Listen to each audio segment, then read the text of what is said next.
Hello दोस्तों, नमस्कार। एक बार फिर से स्वागत है आपका हमारे चैनल पर। छत्तीसगढ़ की 90 सीटों के वोटिंग के बाद भाजपा में मची खलबली। इस वीडियो के माध्यम से जानेंगे छत्तीसगढ़ विधानसभा चुनाव के सभी 90 सीटों का ओपिनियन पोल। जैसा कि आप सभी को पता है, छत्तीसगढ़ में 90 सीटों पर वोटिंग हो चुकी है। जो पहले चरण में वोटिंग हुई थी 20 सीटों पर 7 नवंबर को, तो वहीं दूसरे चरण में 70 सीटों पर वोटिंग हुई थी 17 नवंबर को।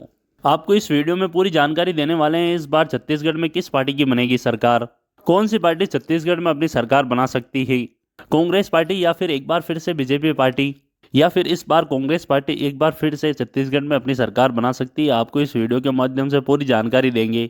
आप इस वीडियो को लाइक कर दें, अगर नए हो तो इस चैनल को सब्सक्राइब कर लें।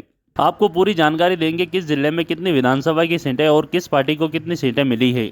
जी हाँ दोस्तों, बिना समय गंवाए इस वीडियो को शुरू करते हैं। सबसे पहला जिला निकल गया था बालोद। यहाँ पर विधानसभा की सीटें 3 हैं। इन 3 सीटों की बात करें तो ये 3 की 3 सीटें कांग्रेस पार्टी के खाते में जाती हुई नजर आ रही है। बीजेपी और अन्य का खाता खुलना मुश्किल माना जा रहा है बालोद से। जी हाँ दोस्तों, अगला क्षेत्र निकल गया था बालोद बाजार। यहाँ पर विधानसभा की सीटें 4 हैं। इन 4 सीटों की बात करें तो 2 सीटें कांग्रेस के खाते में जाती हुई नजर आ रही है। वहीं आगे बात करें बीजेपी की, तो बीजेपी के खाते में भी 2 सीटें जाती हुई नजर आ रही है। अन्य की बात करें तो अन्य खाता खुलना मुश्किल माना जा रहा है बालोद बाजार से। जी हाँ दोस्तों, अगला क्षेत्र निकल गया था बलरामपुर। यहाँ पर विधानसभा की सीटें 2 हैं। इन 2 सीटों की बात करें तो ये 2 की 2 सीटें कांग्रेस के खाते में जाती हुई नजर आ रही है। बीजेपी और अन्य का खाता खुलना मुश्किल माना जा रहा है बलरामपुर से। जी हाँ दोस्तों, अगला क्षेत्र निकल गया था बस्तर। यहाँ पर विधानसभा की सीटें 3 हैं। इन 3 सीटों की बात करें तो कांग्रेस के खाते में 2 सीटें जाती हुई नजर आ रही है। वहीं बात आगे बीजेपी की करें तो बीजेपी के खाते में 1 सीट जाती हुई नजर आ रही है। अन्य की बात करें तो अन्य खाता खुलना मुश्किल माना जा रहा है बस्तर से। अगला जिला निकल गया था बेमेतरा। यहाँ पर विधानसभा की सीटें 3 हैं। इन 3 सीटों की बात करें तो ये 3 की 3 सीटें कांग्रेस के खाते में जाती हुई नजर आ रही है। बीजेपी और अन्य का खाता खुलना मुश्किल माना जा रहा है बेमेतरा से। इसी के साथ अगले जिले की बात करें तो अगला जिला निकल गया है बीजापुर। यहाँ पर विधानसभा की सीट 1 है। इस 1 सीट की बात करें तो ये 1 की 1 सीट कांग्रेस के खाते में जाती हुई नजर आ रही है। वही बात आगे बीजेपी और अन्य की करें तो खाता खुलना मुश्किल माना जा रहा है बीजापुर से। जी हाँ दोस्तों, अगले क्षेत्र निकल गया था बिलासपुर। यहाँ पर विधानसभा की सीटें 7 है। इन 7 सीटों की बात करें तो कांग्रेस के खाते में 5 सीटें जाती हुई नजर आ रही है। वहीं बात आगे बीजेपी की करें तो बीजेपी के खाते में 2 सीटें जाती हुई नजर आ रही है। अन्य की बात करें तो अन्य खाता खुलना मुश्किल माना जा रहा है बिलासपुर से। जी हाँ दोस्तों, इसी के साथ बात करें दंतेवाड़ा की 1 सीट की, तो 1 की 1 सीट कांग्रेस के खाते में जाती हुई नजर आ रही है। बीजेपी और अन्य का खाता खुलना मुश्किल माना जा रहा है दंतेवाड़ा से। जी हाँ दोस्तों, अगला क्षेत्र निकल गया था धमतरी। यहाँ पर विधानसभा की सीटें 3 हैं। इन 3 सीटों की बात करें तो 1 सीट कांग्रेस के खाते में जाती हुई नजर आ रही है। वहीं बात आगे बीजेपी की करें तो बीजेपी खाते में 2 सीटें जाती हुई नजर आ रही है। अन्य की बात करें तो अन्य खाता खुलना मुश्किल माना जा रहा है धमतरी से। इसी के साथ बात करें अगले जिले की, तो अगला जिला निकल गया था दुर्ग। यहाँ पर विधानसभा की सीटें 6 है। इन 6 सीटों की बात करें तो ये 6 के 6 सीटें कांग्रेस के खाते में जाती हुई नजर आ रही है। बीजेपी और अन्य का खाता खुलना मुश्किल माना जा रहा है दुर्ग से। जी हाँ दोस्तों, इसी के साथ बात करें गजियाबंद की, तो यहाँ पर विधानसभा की सीटें 2 है। इन 2 सीटों की बात करें तो ये 2 की 2 सीटें कांग्रेस के खाते में जाती हुई नजर आ रही है। बीजेपी और अन्य का खाता खुलना मुश्किल माना जा रहा है गजियाबंद से। जी हाँ दोस्तों, अगला जिला निकल गया था चंपा। यहाँ पर विधानसभा की सीटें 6 हैं। इन 6 सीटों की बात करें तो 4 सीट कांग्रेस के खाते में जाती हुई नजर आ रही है। 2 सीट बीजेपी के खाते में जाती हुई नजर आ रही है। अन्य का खाता खुलना मुश्किल माना जा रहा है चंपा से। जी हाँ दोस्तों, अगले जिले की बात करें तो अगला जिला निकल गया था जसपुर। यहाँ पर विधानसभा की सीटें 3 हैं। इन 3 सीटों की बात करें तो 1 सीट कांग्रेस के खाते में जाती हुई नजर आ रही है। वहीं बात आगे बीजेपी की करे तो बीजेपी के खाते में 2 सीटें जाती हुई नजर आ रही है। वहीं बात आगे अन्य की करे तो अन्य खाता खुलना मुश्किल माना जा रहा है जसपुर से। अगला जिला निकल गया था कबीरधाम। यहाँ पर 2 विधानसभा की सीटें, ये 2 की 2 सीट कांग्रेस के खाते में जाती हुई नजर आ रही है। बीजेपी और अन्य का खाता खुलना मुश्किल माना जा रहा है कबीरधाम से।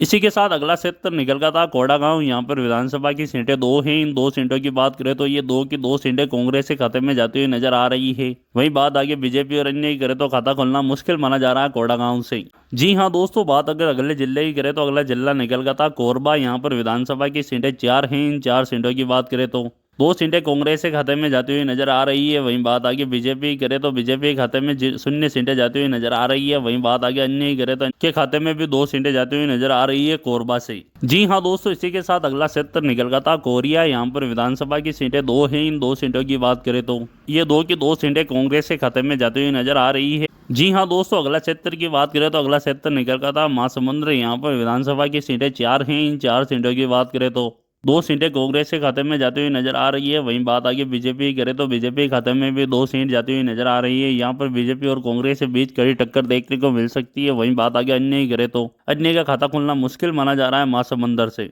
जी हाँ दोस्तों, अगला जिला निकल का था मुंगेली। यहाँ पर विधानसभा की सीटें 2 हैं। इन 2 सीटों की बात करें तो ये 2 की 2 सीटें कांग्रेस के खाते में जाती हुई नजर आ रही है। बीजेपी और अन्य का खाता खुलना मुश्किल माना जा रहा है मुंगेली से। जी हाँ दोस्तों, इसी के साथ अगला जिला निकल का था नारायणपुर। यहाँ पर विधानसभा की सीटें 1 है। इस 1 सीट की बात करें तो एक की 1 सीट कांग्रेस के खाते में जाती हुई नजर आ रही है। बीजेपी और अन्य का खाता खुलना मुश्किल माना जा रहा है नारायणपुर से। जी हाँ दोस्तों, अगला जिला निकल का था रायगढ़। यहाँ पर विधानसभा की सीटें 5 हैं। इन 5 सीटों की बात करें तो 4 सीट कांग्रेस के खाते में जाती हुई नजर आ रही है। वहीं बात आगे बीजेपी की करे तो बीजेपी के खाते में 1 सीट जाती हुई नजर आ रही है। अन्य का खाता खुलना मुश्किल माना जा रहा है रायगढ़ से। जी हाँ दोस्तों, इसी के साथ बात करें रायपुर की 7 सीटों की तो 4 सीटें कांग्रेस के खाते में जाती हुई नजर आ रही है। वहीं बात आगे बीजेपी करे तो बीजेपी के खाते में 3 सीटें जाती हुई नजर आ रही है। वहीं बात आगे अन्य करे तो अन्य खाते में 0 सीटें जाती हुई नजर आ रही है रायपुर से। जी हाँ दोस्तों, इसी के साथ बात करें राजनांदगांव की तो 6 सीटों की तो यहाँ पर विधानसभा की सीटें 6 हैं। इन 6 सीटों की बात करो तो 3 सीटें कांग्रेस के खाते में जाती हुई नजर आ रही है। 3 सीटें बीजेपी के खाते में जाती हुई नजर आ रही है। अन्य का खाता खुलना मुश्किल माना जा रहा है राजनांदगांव से। जी हाँ दोस्तों, अभी तक हमने 80 सीटों पर चर्चा कर ली है, जिसमें से कांग्रेस पार्टी के खाते में अभी तक 57 सीटें जाती हुई नजर आ रही है ओपिनियन पोल के अनुसार। जबकि बीजेपी की बात करें तो बीजेपी के खाते में 21 सीटें जाती हुई नजर आ रही है ओपिनियन पोल के अनुसार। वही बात आगे अन्य पार्टियों की करें तो अन्य पार्टियों के खाते में अभी तक 2 सीटें जाती हुई नजर आ रही है ओपिनियन पोल के अनुसार छत्तीसगढ़ विधानसभा चुनाव से। अब तक के सर्वे में कांग्रेस पार्टी को काफी बड़ा फायदा हासिल हुआ है, जबकि बीजेपी को तगड़ा झटका लगता हुआ दिखाई दे रहा है ओपिनियन पोल के अनुसार। चलिए आगे के सर्वे में जान लेते हैं किस पार्टी को कितनी सीटें मिल सकती है। जी हाँ दोस्तों, अगला क्षेत्र निकल गया था सुकमा। यहाँ पर विधानसभा की सीट 1 है। इस 1 सीट की बात करें तो 1 की 1 सीट कांग्रेस के खाते में जाती हुई नजर आ रही है। बीजेपी और अन्य का खाता खुलना मुश्किल माना जा रहा है सुकमा से। इसी के साथ बात करें अगले क्षेत्र की तो अगला क्षेत्र निकल गया था सूरजगढ़। यहाँ पर विधानसभा की सीटें 3 है। इन 3 सीटों की बात करें तो ये 3 की 3 सीटें कांग्रेस के खाते में जाती हुई नजर आ रही है। बीजेपी और अन्य का खाता खुलना मुश्किल माना जा रहा है सूरजगढ़ से। जी हाँ दोस्तों, अगला जिला निकल गया था सरगुजा। यहाँ पर विधानसभा की सीटें 3 हैं। इन 3 सीटों की बात करें तो ये 3 की 3 सीटें कांग्रेस के खाते में जाती हुई नजर आ रही है। बीजेपी और अन्य का खाता खुलना मुश्किल माना जा रहा है सरगुजा से।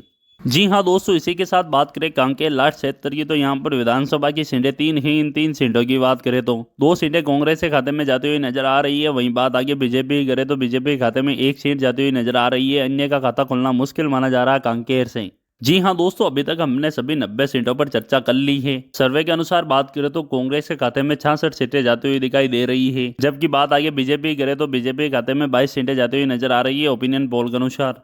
वही बात आगे अन्य की करें तो अन्य के खाते में अभी तक 2 सीटें जाती हुई नजर आ रही है ओपिनियन पोल के अनुसार। छत्तीसगढ़ में किसी भी पार्टी को बहुमत के आने के लिए किसी भी पार्टी को 46 सीटों की आवश्यकता होती है। तो यहाँ पर कांग्रेस पार्टी के पास अभी 66 सीट जाती हुई नजर आ रही है ओपिनियन पोल के अनुसार। जी हाँ दोस्तों, आपको क्या लगता है? आपकी राय हमें कमेंट बॉक्स में जरूर बताएं। वीडियो पसंद आए इस वीडियो को लाइक करें और ऐसे ही वीडियो आगे देखने के लिए इस चैनल को सब्सक्राइब करें। तो पूरा वीडियो देखने के लिए धन्यवाद।